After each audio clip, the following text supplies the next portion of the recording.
Hello friends, நம்ம இன்னைக்கு பார்க்க போகிற ரெசிபி மேங்கோ ஐஸ்கிரீம். இந்த ஐஸ்கிரீம் செய்கிறதுக்கு முட்டை, க்ரீம் எதுவுமே நம்ம சேர்க்க போகிறதில்ல. வெறும் கார்ன்ஃப்ளவர் வச்சு தான் ஈஸியாக செய்ய போகிறோம். கடையில் வாங்குறது போலவே ரொம்பவே டேஸ்டியாக இருக்கும். இப்போ எப்படி செய்கிறதுன்னு பார்க்க ஆரம்பிச்சுக்கலாம். Hi friends, welcome to Tamil சமையல். நம்ம சேனலை சப்ஸ்கிரைப் பண்ணிக்கோங்க.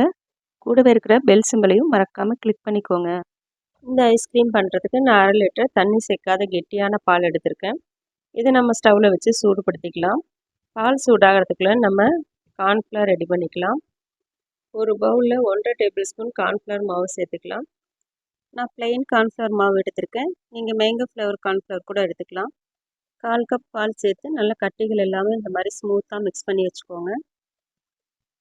பால் நல்லா பொங்கி வர ஆரம்பிச்சிருச்சு. இந்த ஸ்டேஜில் நம்ம கரண்டி வச்சுட்டு ஓரங்கள் எல்லாம் எடுத்துக்கிட்டு நல்லா கலந்துக்கலாம். இப்போ ஸ்டவ்வை மீடியம் ஃப்ளேமில் வச்சுக்கோங்க. 2 நிமிஷத்துக்கு நல்லா கலந்து விட்டுட்டே இருங்க.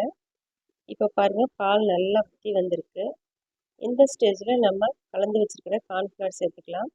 கார்ன்ஃப்ளவர் சேர்க்கறதுக்கு முன்னாடி ஒரு தடவை நல்லா கலந்து விட்டுக்கோங்க. கார்ன்ஃப்ளவர் அடியில் தங்கி இருக்கும், அதுக்காக தான். இப்போ நல்லா கலந்ததுக்கப்புறம் நம்ம பாலோட சேர்த்து மிக்ஸ் பண்ணிக்கலாம்.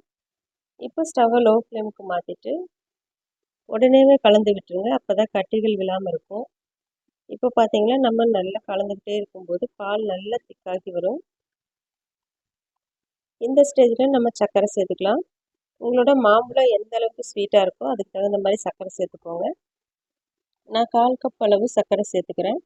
சர்க்கரை நல்லா கரையிறது வரைக்கும் நல்லா கலந்து விட்டுட்டே இருங்க. பாருங்கள், நல்லா கலந்தாச்சு. சர்க்கரை நல்லா கரைஞ்சி வந்துடுச்சு. பாலும் நல்லா திக்காகி இருக்குது. இப்போ நம்ம ஸ்டவ் ஆஃப் பண்ணிவிட்டு ஆற வச்சுக்கலாம். பால் ஆறினதுக்கப்புறம் பார்த்தோன்னா இந்த அளவுக்கு திக்காகி இருக்கும்.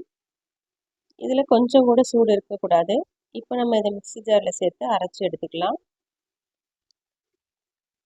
கூடவே 1/2 டேபிள் ஸ்பூன் வெனிலா எசன்ஸ் சேர்த்துக்கலாம். நீங்கள் மேங்கோ எசன்ஸ் இருந்தாலும் சேர்த்துக்கோங்க. இப்போ இதை அரைச்சி எடுத்துகிட்டு வந்துடலாம். இப்போ நான் அரைச்சி எடுத்துகிட்டு வந்துட்டேன். இதை ஏர்டைட்டான பாக்ஸில் போட்டுட்டு ஃப்ரீசரில் 3 மணி நேரம் வச்சு எடுத்துக்கலாம்.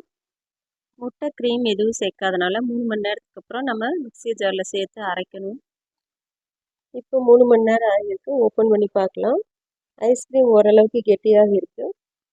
இதை நல்லா கலந்துட்டு திரும்பவும் நம்ம மிக்ஸி ஜாரில் சேர்த்து அரைக்க போகிறோம். பாருங்கள், இந்த மாதிரி ஸ்பூனால் நம்ம எடுக்கும்போதே ஈஸியாக வந்துடும்.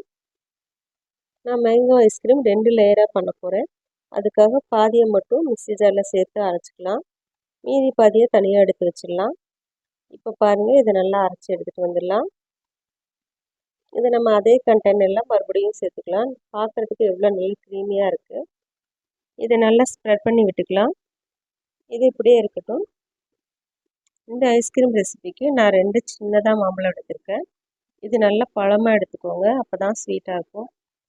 இதை கட் பண்ணிவிட்டு நம்ம ஸ்பூனால் எடுக்கும்போதே ஈஸியாக வந்துடும். நான் எல்லாத்தையும் இந்த மாதிரி எடுத்து வச்சுருக்கேன். இதை மிக்ஸி ஜாரில் சேர்த்து நல்லா ஃபைன் பேஸ்ட்டாக அரைச்சி எடுத்துக்கலாம். இப்போ இது கூட நம்ம தனியாக எடுத்து வச்சுருக்கிற ஐஸ்கிரீமையும் சேர்த்து நல்லா அரைச்சிக்கலாம். பாருங்கள், இந்த மாதிரி 2ஐயும் சேர்த்து அரைச்சதுக்கப்புறம் நம்ம அதே கண்டெய்னரில் சேர்த்துக்கலாம். ஏற்கனவே சேர்த்து வச்சுருக்கிற ஐஸ்கிரீம் கூடயே லேயர் மாதிரி போட்டுக்கோங்க. அப்போ தான் நம்ம சாப்பிட்றப்போ லேயர் லேயராக கிடைக்கும். சேர்த்ததுக்கப்புறம் ஒரு ஸ்பூன் வச்சு நல்லா லெவல் பண்ணிக்கலாம். பாருங்கள், இந்த மாதிரி நல்லா லெவல் பண்ணிவிட்டு டேப் பண்ணிவிட்டு நம்ம ஃப்ரீசரில் ஸ்டோர் பண்ணிக்கலாம். இப்போ இதை நல்லா மூடி போட்டு மூடிட்டு 8 மணி நேரம் இல்லைன்னா ஓவர் நைட் அப்படியே வச்சுக்கலாம். நான் இப்போ ஓவர் நைட் அப்படியே எடுத்து வச்சுருக்கேன். இப்போ ஓப்பன் பண்ணி பார்க்கலாம். ஐஸ்கிரீம் நல்லா செட் ஆகியிருக்கு. பார்க்கவே பாருங்கள் எவ்வளோ சூப்பராக எம்மியாக இருக்குதுன்னு. இப்போ இதை நான் ஸ்கூப் பண்ணிக்க போகிறேன். ஐஸ்கிரீம் நல்லா சாஃப்டாக இருக்குது பாருங்கள். நீங்களும் இந்த மாதிரி வீட்டில் இருக்கிற பொருட்களை வச்சு இந்த சீசனுக்கு மேங்கோ ஐஸ்கிரீம் செஞ்சு பாருங்கள். குழந்தைகள் ரொம்ப ரொம்ப விரும்பி சாப்பிடுவாங்க. டேஸ்ட் அவ்வளோ சூப்பராக இருக்கும். நம்ம சேனலில் ஏற்கனவே கஸ்டர்ட் பவுடர் வச்சு வெனிலா ஐஸ்கிரீம், அப்புறம் சாக்லேட் ஐஸ்கிரீம் எல்லாமே பண்ணியிருக்கோம்.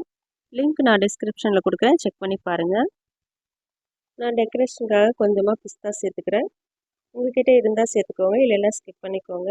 இந்த வீடியோ உங்களுக்கு பிடிச்சதுன்னா லைக் பண்ணிவிட்டு தமிழ் சமையலுக்கு சப்ஸ்கிரைப் பண்ணிக்கோங்க. தேங்க்ஸ் ஃபார் வாட்சிங்.